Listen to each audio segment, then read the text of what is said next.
वानप्रस्थ जो आश्रम है कलयुग में बहुत कठिन है, क्योंकि वो महान तपस्या पूर्ण होता है। जैसे ब्रह्मचर्य, नैष्ठिक ब्रह्मचर्य और सन्यास, एक मार्ग ये है। ब्रह्मचर्य, आजीवन ब्रह्मचर्य और सन्यास, और एक मार्ग ब्रह्मचर्य और गृहस्थ आश्रम। अब जब गृहस्थ आश्रम के 50 वर्ष की आयु हो गई, 100 वर्ष की मनुष्य की आयु रखी गई, 70 में पहुंचते पहुंचते काम हो जाता है, 60-70 में आजकल हो जाता है, कोई 80 बिरले पहुंचता होगा, 90 और 100 तो बहुत ही मुश्किल बात है।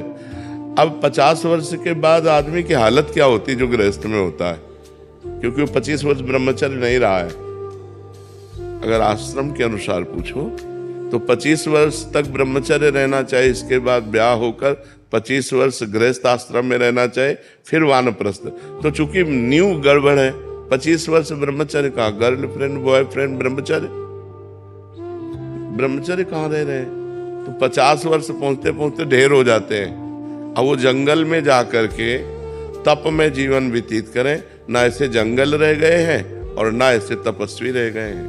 क्यों 50 वर्ष के बाद अपनी पत्नी का पुत्रों के हाथ सौंप करके और एकांतवास करते हुए जंगली कंद मूल फलों से निर्वाह करना, जंगली वस्त्रों को पहनना, जैसे पत्तों के वस्त्र पहन लेने, वलकल के वस्त्र पहन लेना, गर्मी सर्दी वर्षा तीनों का कोई भी निवारण न करना वानप्रस्थ के लिए।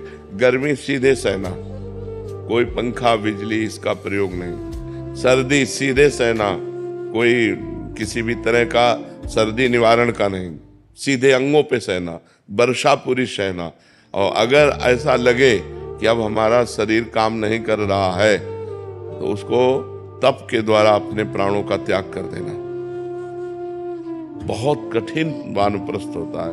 अगर लगा कि अभी हमारा शरीर तपस्या कर सकता है तो सन्यास ले लेना। फिर सन्यास के द्वारा, अब तो वानप्रस्थ कौन रहता है, वानप्रस्थी कहाँ दिखाई देते हैं। वानप्रस्थी बड़ी तप, भूमि में ही शयन करना, नंगे पैर चलना, बड़ा कठिन तप में जीवन होता है। अब तो 50 वर्ष के बाद इतना आसक्त हो जाता है कि वो परिवार, संसार, माया इससे हट करके जंगल में जाए, ऐसी कहाँ सामर्थ्य रह जाती है। और 70-80 के अवस्था में तो सहयोग की जरूरत है, अकेले चल ही नहीं सकता, अकेले अपनी दिनचर्या नहीं कर सकता, तो वानप्रस्थ क्या चलेगा। बहुत कठिन है वानप्रस्थ। और अब कहाँ वानप्रस्थ दिखाई देते हैं, सीधे गृहस्थ से सन्यास ले लिया, सीधे गृहस्थ से सन्यास लिया और आश्रमों में रह रहे। तपस्या और कष्ट कहाँ, तपस्या और कष्ट जब तक नहीं सहा जाता तब तक परमार्थ का प्रकाश भी नहीं होता है।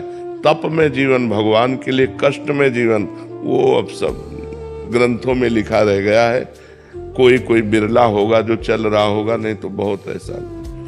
अब कहते हैं जवानी में भजन न करो, तो बुढ़ापे में पूछ लो कि कितना भजन करते हैं। अगर जीवन में भजन नहीं किया है, नाना प्रकार की चिंताएं होती, इंद्रियां शिथिल हो जाती हैं, भजन में मन नहीं लगता। अब भजन में मन लगेगा। हम एक साधारण यंत्र चलाने की कहते हैं, हमने कभी पिस्तौल नहीं चलाई, छुई नहीं हाथ से। अब हमको आप पिस्तौल दे दीजिए तो हम चला पाएंगे क्या, जो कि एक प्राकृतिक यंत्र चलाना है। मन को परमात्मा में लगाने का अभ्यास नहीं किया तो बुढ़ापे में लगा लोगे आप, कैसे लगा लोगे। तो जवानी से जब हम सत्मार्ग शुरू करते हैं, भजन शुरू करते हैं, तब होता है। हमारे जो सनातन धर्म में है, पहला कदम है ब्रह्मचर्य। फिर चाहे तुम सन्यास की तरफ जाओ, चाहे गृहस्थी की तरफ जाओ, पहला कदम ब्रह्मचर्य। कौन चल रहा है ब्रह्मचर्य से? 13-13, 14-14 वर्ष के बच्चे बच्चियां अपने धर्म से भ्रष्ट हो रहे हैं। जिनको मतलब अभी बच्चा कहा गया है, वो धर्म से भ्रष्ट हो रहे हैं।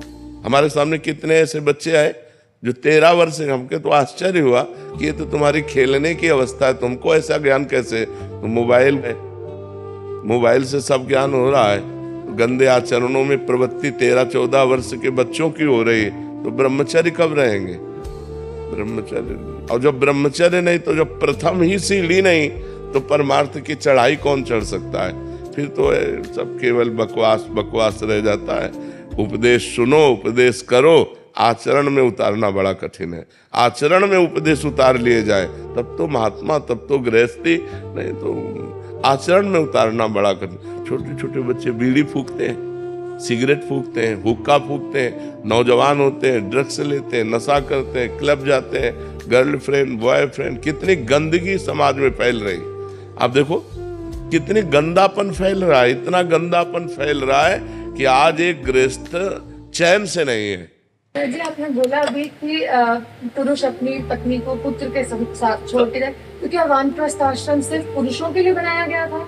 अगर स्त्री पत्नी अपने पुत्र प्रेम त्याग कर सके, क्योंकि बहुत कठिन मार्ग है ना, तो माताओं बहनों को रहना बहुत कठिन है, वो अपने पुत्र संतान को त्याग करके रहना कठिन मानती है। अगर वो साथ जाना चाहे तो जा सकती है वानप्रस्थ में, अन्यथा वैसे बहुत कठिन है।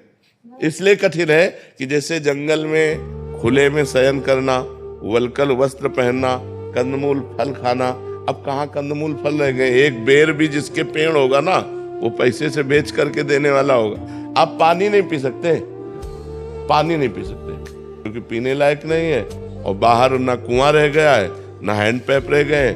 वानप्रस्थ कैसे रहा जाए? आप विचार करके देखिए। एक जीने के लिए गंगा यमुना के जो पावन जल थे, जिनके पीने मात्र से समस्त पौष्टिकता अपने आप आ जाती थी, क्योंकि पहाड़ों से जंगलों से खुली वायु के द्वारा अब गटर का बड़ा बड़ा नाला जा रहा है। गंगा यमुना का पानी पीकर रह नहीं सकते, कुआं हैंडपैप रह नहीं गए, सरोवर नदी झील है नहीं कि हम पानी पिए। पानी नहीं है अगर पैसा नहीं तो। वानप्रस्थ में पैसा स्पर्श करना पहले निषेध है, अर्थ का स्पर्श करना निषेध है। उसमें तो खुले बहुत फूस की झोपड़ी बना ले और उसमें रहे, ये सब सुविधाएं सब। जी इसमें एक प्रश्न था महाराज जी, ये उस समय जो गुरुजन थे, संत जन थे, उन्होंने एक शास्त्रीय विधान और एक मानव मर्यादा के लिए आश्रम बनाए थे। महाराज जी आज के समय में जो समय चल रहा है, वानप्रस्थ आपको देखने को नहीं मिलेगा। गृहस्थ से सीधे संन्यास, ब्रह्मचर्य से सीधे संन्यास, और सन्यासी बनकर आश्रम में रहना। तो महाराज जी आज के समय में कैसे संभव है कि भगवत प्राप्ति का मार्ग हम किस भाषा में डिवाइड? वानप्रस्थ से केवल थोड़ी भगवत प्राप्ति होती है महाराज जी। अभी क्या कैसे चले महाराज जी? कृतयुगे ध्यायते विष्णुम, त्रेतायाम यजते मखई, द्वापरे परिचर्यायाम कलो तद्धर कीर्तनात्। अपने घर में रहो, घर में रह करके परिवार को भगवान का स्वरूप समझो, घर में त्यागी बन करके रहो, जो मेहनत से कमाया उससे अल्पाहार करो और निरंतर भगवत चिंतन करो। भगवान कहते हैं अनन्य चिंतयन्तो माम ये जना परिपासते, मेरा जो अनन्य चिंतन करते हैं। अन्य चिंतन वानप्रस्थ बन करके क्या करना है? भगवान का तो चिंतन करना है। अब उस तरह की कठोर तपस्या रह नहीं गई, उस तरह के हमारा वातावरण। आप शौच नहीं हो सकते तो अब शौचालय चाहिए, इसलिए चुपचाप कलयुग है, अपने घर में रहो और अपने को उचित आहार और वस्त्र आदि से शरीर को ढक करके, परिवार से ममता त्याग करके घर में रहो। परिवार वालों को भगवान का स्वरूप समझो और खूब नाम जप करो, भगवत चिंतन करो। कलयुग में केवल भगवान के नाम चिंतन से भगवत प्राप्ति है। दूसरे जितने साधन है, ये अब मान लो वानप्रस्थ साधन आपका परिपक्व हो जाए तो आपको तप लोक मिलेगा, भगवत प्राप्ति थोड़ी हो जाएगी। तप लोक मिलेगा, महारलोक, तपलोक, जनलोक, सत्यलोक, ब्रह्मलोक ये तक बने हुए हैं ना। भगवत प्राप्ति होगी भगवत चिंतन से। वानप्रस्थ बन करके यदि भगवत चिंतन नहीं हुआ, केवल वानप्रस्थ नियमों का पालन हुआ, तो आपको तप लोक की प्राप्ति होगी, भगवत प्राप्ति नहीं। भगवत प्राप्ति तो भगवत चिंतन से होती। रात दिन आंसू बहाते हुए राम राम कृष्ण कृष्ण हरि हरि राधा राधा जो अंदर चिंतन कर रहे हैं, उनको भगवत प्राप्ति। महाराज जी जैसे मैंने शादी नहीं की, गृहस्थ आश्रम में नहीं गई, लेकिन संसार में जो दायित्व थे वो किए, तो हमारा तो मेरा तो ब्रह्मचर्य ही चल रहा है। तो उसके बाद वानप्रस्थ का कोई महत्व है? मतलब कोई महत्व नहीं रह जाता? अब तुम नाम जप करो और परिवार में ही रहना, घर के बाहर व्यवस्था मत सोचना कि किसी आश्रम में चली जाए, बिल्कुल नहीं। अपने घर में रहो और जो मेहनत की है उसी कमाई से पेट भरो और खूब नाम जप करो, भगवान का चिंतन करो और घर के सदस्यों से मोह मत करो।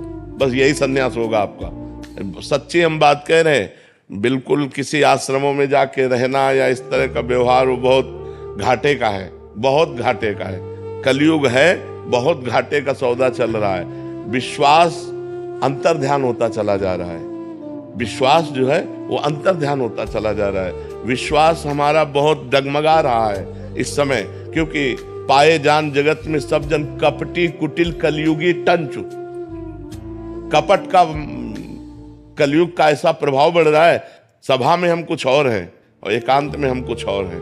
कपटी कुटिल कलयुगी टंचु, तो इह पर लोग सकल सुख पाओ, मेरी सो भैया कृष्ण गुण संचु। केवल भगवान की लीला गुण गाओ, भगवान का नाम जप करो, भगवान के चिंतन में अपने घर में रह करके। कि भगवत प्राप्ति नंगे उघारे रहने से नहीं होती, भगवत प्राप्ति भूखे रहने से नहीं होती, भगवत प्राप्ति भटकने से नहीं होती, भगवत प्राप्ति चिंतन से होती। दवा है, भोजन है, शरीर के निर्वाह की व्यवस्था है, उसके बिना जी नहीं सकते, और जिए बिना भजन नहीं हो सकता। इसलिए दोनों बातें आओ, तो आपको घर छोड़ने की जरूरत नहीं, घर में रह